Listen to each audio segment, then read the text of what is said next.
Gastric ಸಮಸ್ಯೆಯಿಂದ ತಪ್ಪಿಸ್ಕೊಳ್ಳೋದು ಹೇಗಪ್ಪ ಅಂತಂದರೆ ಸಮಯಕ್ಕೆ ಸರಿಯಾಗಿ ಸ್ವಲ್ಪನಾದರೂ ಊಟ ಮಾಡುವಂಥದ್ದು, ತಮ್ಮ ಆಹಾರ ಪದಾರ್ಥದಲ್ಲಿ ಹಸಿಯಾದ ತರಕಾರಿ ಸೊಪ್ಪು ಈ ಥರದನ್ನ ಬಳಸುವಂಥದ್ದು, ಮತ್ತು ಮಸಾಲೆ ಪದಾರ್ಥಗಳನ್ನ ಕಮ್ಮಿ ಮಾಡೋದು, ಎಣ್ಣೆಯಲ್ಲಿ ಕರೆದಿರುವಂಥ ಪದಾರ್ಥಗಳು ಮತ್ತು ಜಂಕ್ ಫುಡ್ಸ್ ಅಂತ ಹೇಳ್ತೀವಿ ಅದು, ಮತ್ತು ಏರಿಯೇಟೆಡ್ ಡ್ರಿಂಕ್ಸ್ ಇದು, ಅತಿಯಾಗಿ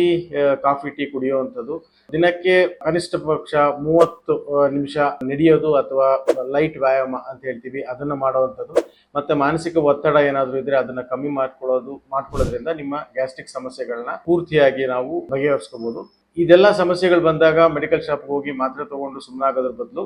ವೈದ್ಯರನ್ನ ಸಂಪರ್ಕಿಸಿ ಅದ್ರ ಬಗ್ಗೆ ತಮ್ಮಲ್ಲಿರತಕ್ಕಂಥ ಎಲ್ಲ ಅನುಮಾನಗಳನ್ನ ಬಗೆಹರಿಸ್ಕೊಂಡು ಟ್ಯಾಬ್ಲೆಟ್ ತಗೊಂಡು ಅಥವಾ ಅದಕ್ಕೆ ಬೇಕಾದಂಥ ಎಂಡೋಸ್ಕೋಪಿ ಆಗಲಿ ಮತ್ತೊಂದಾಗಲಿ ಪರೀಕ್ಷೆ ಮಾಡಿಸ್ಕೊಂಡು ಅದನ್ನು ಸರಿಯಾದ ರೀತಿಯಲ್ಲಿ ನಾವು ತೊಂದರೆಯನ್ನು ನಿವಾರಿಸ್ಕೊಂಡ್ರೆ ಗ್ಯಾಸ್ಟ್ರಿಕ್ ಅನ್ನೋ ಸಮಸ್ಯೆಯಿಂದ ನಾವು ಮುಕ್ತಿಯನ್ನು ಪಡ್ಕೋಬೋದು. ಇಲ್ಲ ಅಂತಂದರೆ ಮತ್ತೆ ಅದು ಅಲ್ಸರ್ ಆಗ್ಬೋದು, ಇಲ್ಲ ಪರ್ಫರೇಷನ್ ಆಗ್ಬೋದು, ಇಂದ ಮತ್ತೆ ತುಂಬ ಸೀರಿಯಸ್ ಆದ ಕಂಡೀಷನ್ನು ಆಗುವಂಥ ಸಾಧ್ಯತೆಗಳು ಇದರಿಂದ ಉಂಟಾಗ್ಬೋದು.